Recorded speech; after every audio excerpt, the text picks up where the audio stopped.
সুপ্রিয় দর্শক, আসসালামু আলাইকুম। দেশ এবং দেশের বাইরে থেকে যে সকল ভাই বোনেরা শত ব্যস্ততার মাঝেও আমাদের এই ভিডিওটি ক্লিক করেছেন, তাদের সবাইকে আন্তরিক প্রীতি ও শুভেচ্ছা জানিয়ে শুরু করছি আমাদের আজকের প্রতিবেদন। প্রিয় দর্শক, আমাদের ক্যামেরার সামনে যে বোনটি বসে আছে, আমরা শুনবো তার জীবনের গল্প। তার স্বামী একটি বাচ্চা যখন 6 মাস বয়স, তখন তার স্বামী তাকে ছেড়ে চলে যায় এবং কোথায় যায় কোনো খোঁজখবরই পায়নি এই বোনটি। তো 6 মাস বয়স থেকে সে বাচ্চাটিকে লালন পালন করে এখন বাচ্চাটির বয়স হচ্ছে 5 বছর, আমরা যতটুকু জানতে পেরেছি। তো এই 5টি বছর তার দিন কিভাবে কাটলো বা তার দিন এখন বর্তমানে কিভাবে কাটছে, সেই কথাগুলো আজ আমরা তুলে ধরার চেষ্টা করব। দর্শক, আমাদের সঙ্গেই থাকুন। আপু, আসসালামু আলাইকুম। ওয়ালাইকুম আসসালাম। একটু জোরে বলবেন। ওয়ালাইকুম আসসালাম। কি নাম আপনার? আমার নাম রাবেয়া। রাবেয়া। তো রাবেয়া আপু, কেমন আছেন আপনি? ভালো আছি। ভালো আছেন? তো আমরা যতটুকু জানতে পারলাম, আপনার হাজব্যান্ড, আপনার যখন সন্তানের 6 মাস বয়স তখন আপনার হাজব্যান্ড চলে যায়। আচ্ছা, কি হয়েছিল ঘটনাটা একটু বলবেন? ঘটনাটা মানে আমার এই বাবা বাড়িতে প্রথম যৌতুক দেয়, ওই যৌতুক খাওয়া শেষ, মানে আবার যৌতুকের জন্য মানে অনেক মারধর করা হয়। পরে আর আমি মারধর করার পরে আমি ছেলে নিয়ে আসি, পরে ও যায় না, মানে দিন দিনে টাকার জন্য অত্যাচার করতো, মানে দিছে একবার আরো দেও, মানে এরকম অত্যাচার করতো। তারপরে আমি আর যাই, আর ভাত খাওয়া সম্ভব না, তারপরে এ চলে যায়। আচ্ছা, আপনাদের বিয়েটা কিভাবে হলো? বিয়েটা বাবা মাই দিয়েছিল। বাবা মা দিয়েছে। আচ্ছা, আপনার গ্রামের বাড়ি কোথায় ছিল? গ্রামের বাড়ি মাদারীপুর ছিল। আর আপনার হাজব্যান্ডের গ্রামের বাড়ি? ওই পাশাপাশি, মানে মাদারীপুরের ভিতরে। মাদারীপুরের ভিতরে পাশাপাশি। তো আপনাদের বিয়েটা কি পারিবারিকভাবে হয়? পারিবারিক ভাবে হয়। আচ্ছা, তো পারিবারিকভাবে আপনাদের বিয়েটা হওয়ার পর আপনি কতদিন সংসার করছেন তার সঙ্গে? ওই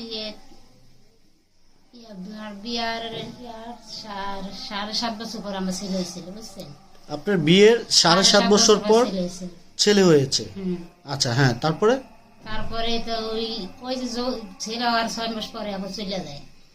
ছেলে হওয়ার 6 মাস পরে আবার চলে যায়। হুম। তো কোথায় গেল? আপনি কোনো খোঁজ খবর নিয়েছেন?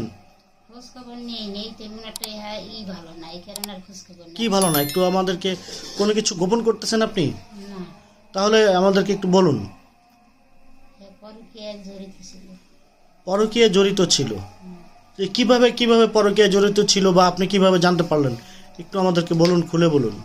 আমি থাকতাম দেশে, থাকতো ঢাকায়। আপনি থাকতেন গ্রামে, সে ঢাকা থাকতো। আচ্ছা আচ্ছা, হ্যাঁ, তারপরে? পরে ওইভাবে, হ্যাঁ, মানে অনেকদিন পরে পরে বাড়িতে যাইতো, পরে মাঝে মাঝে যাইতো না, অনেক দেরিতে যাইতো। অনেকদিন পর পর বাড়িতে যাইতো? হুম। কতদিন পর পর যাইতো বাড়িতে? 5 মাস 6 মাস পরে বছর পরে এইভাবে। 5 মাস 6 মাস এবং বছর পার হয়ে যেত। হুম। আপনার গ্রামে আপনার সঙ্গে দেখা করতে যেত এতদিন পরে? হুম। আচ্ছা, তো আমরা শুনবো, আপনি গ্রামে তাহলে একাই থাকতেন? না, আমার শ্বশুর শাশুড়ি ছিল। শ্বশুর শাশুড়ি ছিল?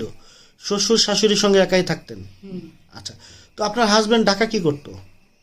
সোয়েটারের কাজ করতো। সোয়েটারে কাজ করতো। তো আপনি কিভাবে জানতে পারলেন তার পরকীয়ার ঘটনা? ওই যায় মানে অত্যাচার করতো, ওই পরে জানাই শুনি যে পরকীয়ায় কি আসক্ত। অত্যাচার করতো কাকে? আমাকে। কি নিয়ে অত্যাচারগুলো করতো? ওই যৌতুক নিয়ে। যৌতুকের জন্য? হুম। আচ্ছা, যৌতুকের জন্য অত্যাচার যে করতো আপনাকে, তো আপনাদের যখন বিয়ে হয়েছে পারিবারিকভাবে, তখন কি যৌতুকের কোনো কথা ছিল? হওয়া যৌতুক দিয়েছে। কত টাকা দিয়েছেন? 60,000 টাকা আর একখান জিনিস। 60,000 টাকা আর একখান জিনিস? কি জিনিস দিয়েছে? কানের জিনিস দিয়েছে। কানের জিনিস দিয়েছে। আচ্ছা, তো বিয়ের পরে কি কোনো যৌতুকের কথা ছিল যে তাকে কোনো টাকা দিতে হবে? টাকা দেওয়া হয়ে গেছে, তারপরও মানে চাহিদার কোনো শেষ নেই। টাকা দেওয়া হয়ে গেছে, তারপরেও চাহিদা শেষ নেই। হুম। আচ্ছা, তো আপনার হাজব্যান্ড তাহলে পরকীয়া করে কি তাকে বিয়ে করেছে নাকি না তার সঙ্গে খালি পরকীয়াই না, করেছে? বিয়ে করেছে। বিয়ে করেছে। কত বছর হলো? বিয়ে করছে তো 3-4 বছর হয়ে গেছে। 3-4 বছর হলো। তো 3-4 বছর হলো আপনার হাজব্যান্ড দ্বিতীয় বিয়ে করেছে। আপনি প্রথম স্ত্রী, হুম। তাহলে দ্বিতীয় বিয়ে করেছে আপনার হাজব্যান্ড। হুম। তো এখন আপনি কিভাবে চলতেছেন বা আপনার দিন কিভাবে কাটতেছে? আগে তো কাজ করতাম ছেলের এক জায়গায় দিয়া গার্মেন্টসে, পরে এই তো করোনার ভিতরে আর চাকরি জায়গা, পরে বাসা বাড়ি কাজ করে কোনো রকম ভাবে আমার সন্তানরে চালাইতেছি। তারপরে মাদ্রাসায় ভর্তি করছি, অনেক কষ্ট করে পড়ালেখা করাইতেছি। আর ছেলের যে আজকে জ্বর, আমি টাকার কারণে তো আমার ছেলের ডাক্তার দেখাইতে পারিনি। আচ্ছা, আপনার বাসা বাড়িতে কাজ করতেন, এখন তো করোনা নেই, করোনার জন্য ওই সময় বন্ধ ছিল, এখন তো করা যায়। এখন করা যায়, এখন করার ইচ্ছা আছে? আমার ছেলের মানুষ করাইতে আমি তো কিছু করি, হালকা পাতলা কিছু না করলে তো চলবে না।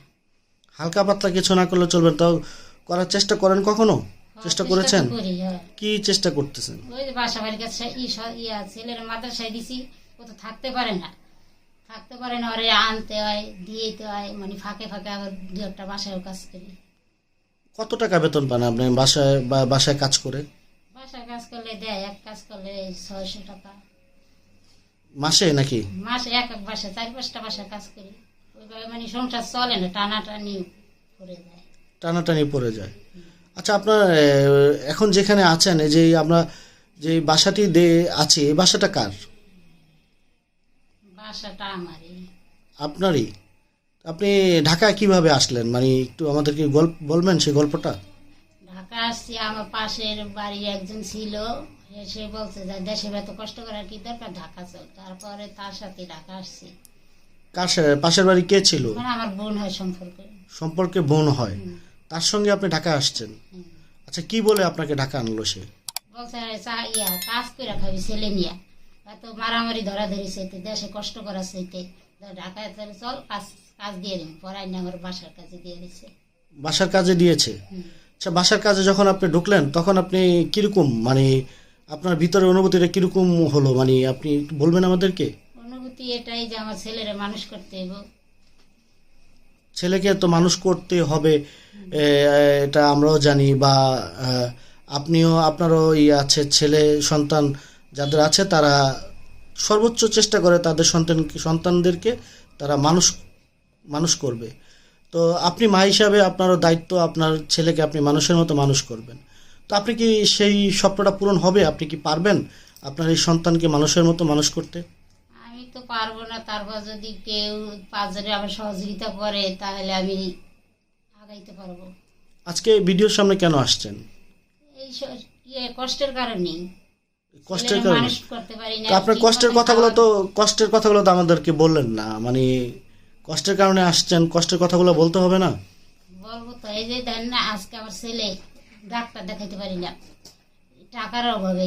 তারপরে যে একটা জিনিস খাইতে চাই, পারি না, একটা ভালো পোশাক পরাইতে পারি না। কিন্তু আমার অত নেই, আমার শুধু একটাই, আমার ছেলের আমি মানুষ করবো, মাদ্রাসায় ভর্তি হয়েছে যাতে আমি হাফেজ বানাইতে পারি।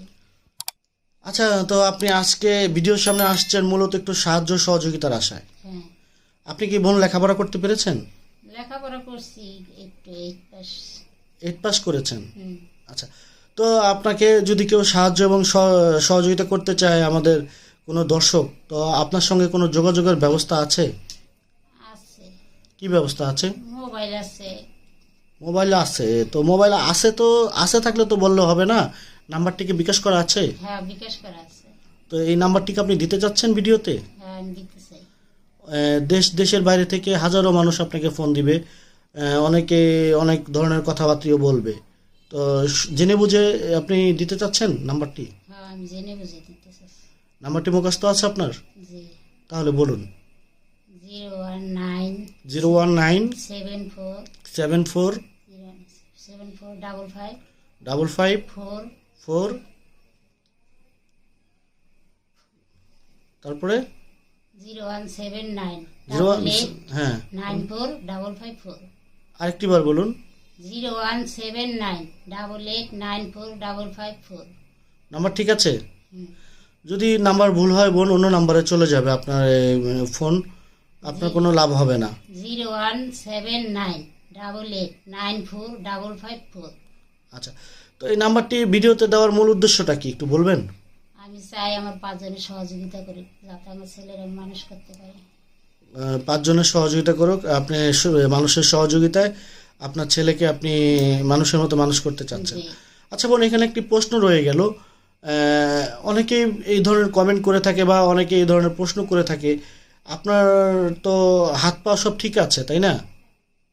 হ্যাঁ ঠিক আছে, তারপরও ছেলে আমি সহযোগিতার এই একটাই কারণ যে আমার ছেলে মাদ্রাসায় থাকতে পারে না, ওরা না আনা নেওয়া করতে হয়। যদি থাকতে পারতো তাহলে তো আমি গার্মেন্টসে চাকরি করতে পারতাম। ওরা না থাকতে পারে না, বিদায় আমার বাসায় কাজ করতে হয়, আমার ছেলেরও দেখতে হয়। আচ্ছা আচ্ছা। তো আপনি এক কথায় বুঝে ফেলেছেন আমি কি বলতে চাচ্ছিলাম। শর্টকাটই তার অ্যান্সারটা দিয়ে দিলেন। আচ্ছা ঠিক আছে বোন, এই মুহূর্তে আপনাকে দেশ এবং দেশের বাইরে থেকে যারা দেখছে তাদের উদ্দেশ্যে সর্বশেষ ছোট করে কিছু বলার আছে আপনার? বলার একটাই আমার যেন আমার সবাই সহযোগিতা করে, আমার ছেলে যেন মানুষ করতে পারে। আচ্ছা। তো প্রিয় দর্শক, আপনারা যারা শুনলেন, বোন আপনার নাম? রাবেয়া। রাবিয়ার জীবনের গল্প যারা শুনলেন, দর্শক আপনাদের কাছে যদি এই গল্পটি আপনাদের হৃদয়ে বিন্দু পরিমাণ দাগ কেটে থাকে তাহলে আমরা আশাবাদী আপনাদের সাহায্যের হাতটি বাড়িয়ে দিবেন এই অসহায় বোনটির জন্য।